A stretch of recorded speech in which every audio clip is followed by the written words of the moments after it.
ভগবানের উপর টান হতে চায় না, কিন্তু টাকার উপর তো সহজেই টান আসে। এর কারণ কি? প্রশ্নটি করেছিলেন অতুলদা আলোচনা প্রসঙ্গে। তার উত্তরে শ্রী শ্রী ঠাকুর বলেছিলেন, সেটাও অভ্যাসের ফল। টাকা তো এত মিষ্টি কিছু নয়, টাকা খাওয়া যায় না, কিন্তু টাকা দিয়ে আমাদের প্রিয় প্রবৃত্তিগুলির ক্ষুধা পূরণ হয়।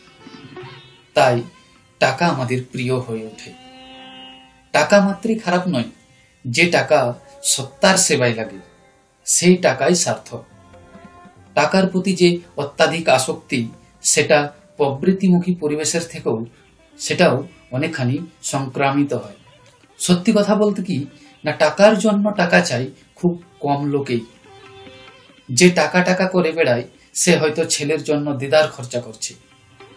এই যে খরচ করে, সে কি ছেলে টাকা দেবে বলে? তা নয়, কিন্তু ভালোবাসে বলেই করে।